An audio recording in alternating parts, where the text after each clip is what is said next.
নতুন শ্বশুর বাড়িতে বেরোনোর পরে বাড়ি ফিরল ছেলে। মা ছেলেকে জিজ্ঞেস করলেন, বাবা, শ্বশুর বাড়ির লোকজন কেমন লাগলো? ভালো মা। তোমার শাশুড়ি কেমন আদর যত্ন করলো সেটা বললে তো তুমি আবার রাগ করবা। না, রাগ করব না, বল না। আমার শাশুড়ি তোমার থেকেও অনেক বেশি ভালোবাসেন আমায়। তুমি তো একটা মুরগি রাঁধলে আমাকে ছোট্ট একটা টুকরো দাও। আমার শাশুড়ি আমাকে আস্ত একটা মুরগি দেয়, কত রকম পিঠা। খেতে বসলে পাশে বসে বাতাস করেন।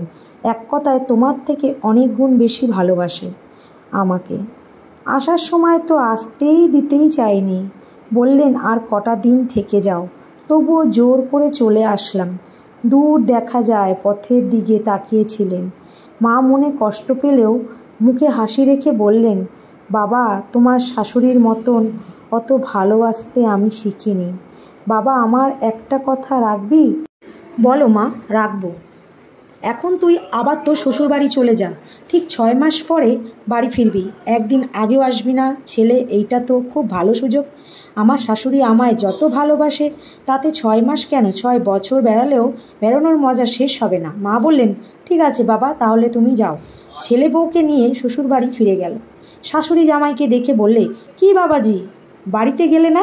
গিয়েছিলাম, আবার আপনার কথা মনে পড়ল, তাই চলে এলাম। শাশুড়ি একগাল হাসি নিয়ে বলল, ভালো করেছো। শ্বশুরমশাই বাড়ি ফিরে দেখলো জামাই ঘরে ঢুকে বউকে বলল, কি গো, তোমার জামাই বাড়ি যায়নি? তিনি উত্তরে বলল, গিয়েছিল, আবার ফিরে এসেছে। আমার কথা নাকি খুব মনে পড়ছিল। শ্বশুর বলল, কেমন ব্যাক্কেল জামাই, এই 1 সপ্তাহ বেরিয়ে সকালে গেল, আবার বিকেলেই চলে এলো। শাশুড়ি বলল, চুপ করো, শুনতে পাবে। 2-1 দিনেই তো আবার চলে যাবে। জামাই বেচারা সব কথা শুনেই ফেলল। ভাবছে এইটুক সময়ের মধ্যে এত পরিবর্তন? হোক 6 মাস বেড়াতে হবে। এখন আর আগের মতন আস্ত মুরগি তো দূরের কথা, নিয়মিত মাছ ভাতও জুটে না। কয়েকদিন পর সকালবেলা একটা জাল হাতে ধরিয়ে দিয়ে বলল, বাবা, খালি বসে বসে খাবে? কি দিয়ে? কয়টা মাছ ধরে নিয়ে আসো। পরের দিন গরুর দড়ি হাতে দিয়ে বলল, যাও গরুটা বেঁধে রেখে আসো। পরে হাতে কাঁচি ধরিয়ে দিয়ে বলল, যাও ঘাস কেটে আনো। এতে জামাই বাবাজি বিব্রত হলেও কিছু বলতে পারছে না। একদিন জামাই বাবার খুব জ্বর এলো। মেয়ে পাশে বসে মাথায় পানি দিচ্ছে, তাছাড়া গলায় অনেক ব্যথা, কথা বলতে পারছে না।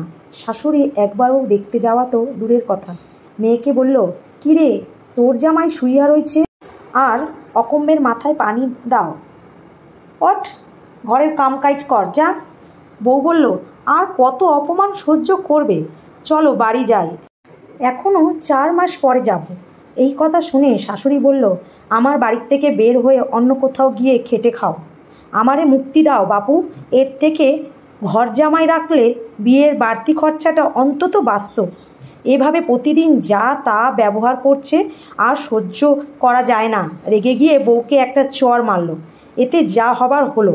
শাশুড়ি একরকম ঝ্যাঁটাপেটা করে ঘর থেকে বের করে দিল আদরের জামাই বাবাজিকে। ছেলে এতদিনে হাড়ে হাড়ে বুঝতে পারল, মায়ের থেকে কেউ বেশি ভালোবাসতে পারে না। এখন মাত্র 3 মাস হলো, এর মধ্যেই এই আচরণ? মা তো 30 বছরেও এমন আচরণ করেনি। অসুখ হলে রাতের পর রাত জেগে